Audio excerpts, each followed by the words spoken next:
So this is a review for the beta of Rising Storm 2, obviously not the finished product as that isn't out yet, but it's what I think of the beta, is it worth a pre-order or buy as is. And there's a couple of quite big problems with it. The gameplay itself is very fun, the graphics look great, but there are certainly issues with it, but it's in beta so you'd expect that. It's whether or not these get fixed, which would be, you know, if I'd recommend the game or not. One of the problems is, because some of the maps are very big and open, it's very easy to get killed moving in the open, as you'd expect. The issue is there aren't enough classes of smoke grenades and things to give you cover as Americans, because normally the enemies are defending. So that's quite a big problem. One easy fix to this would be to make sure that in the class selection screen you can change it so regular infantry are able to change their grenades to smoke grenades.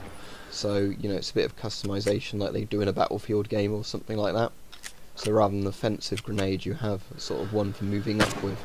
And I think that would fix a lot of the issues with, you know, getting killed over and over as American. Because a big problem with this game is that you really need commander support to actually win the game, but quite often somebody will sit in the commander slot who has no idea what they're doing, and other sort of support roles.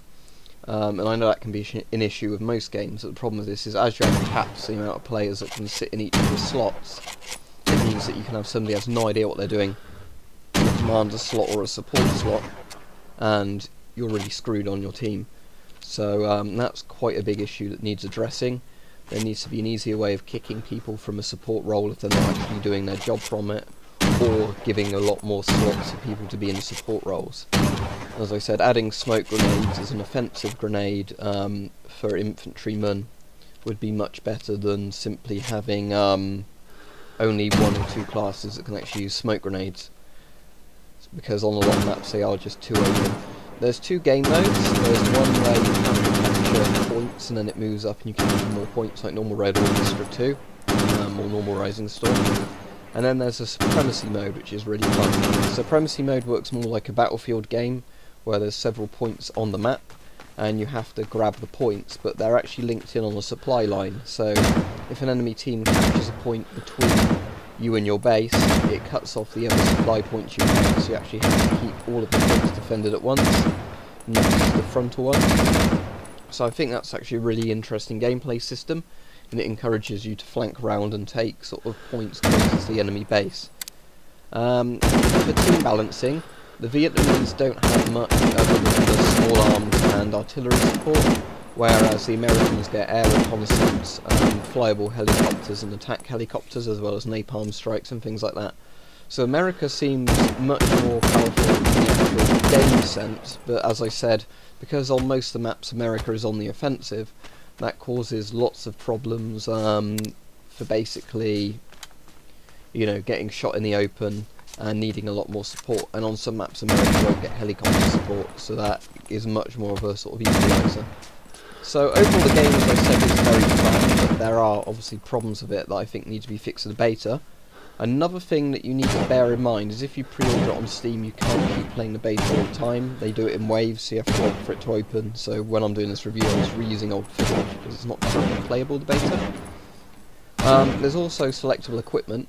So as you can see, I'm using the SKS at the moment, but you can use the AK, the SKS, or a Mosin Nagant as the main Vietnamese soldiers, and for America you can use the M16 and the M14 as the primary class weapons. However, the M14 is a bit pointless at the moment for America because it's the same size mag as an M16, but it's harsher recoil. So the M16 you can shoot fully auto or semi-auto. M14 in the game is only semi-auto, so the M16 is lighter recoil and the same size mag ends up being better. Even most of the open maps, you don't seem to find engagement distances enough that you can't really use the M16. I've got kills for 300 or 400 meters with the M16 absolutely fine. So that's sort of my thoughts on it. Overall, yes, I am enjoying the game, but as I said, we'll have to wait for more beta waves to come out or the game to be released before I can give a better verdict. But there needs to be some serious balancing at the moment, because currently there can be people in commander slots that don't play properly, and then your team will always lose. And there needs to definitely be more smoke grenades in the game just to move up, because at the moment there's only 1 or 2 classes that can actually deploy smoke grenades, so there aren't enough for a team of 32 plus people to actually move around with. But if they fix those changes, I think the game will be worth buying, but we'll have to wait and see whether they implement things like that first.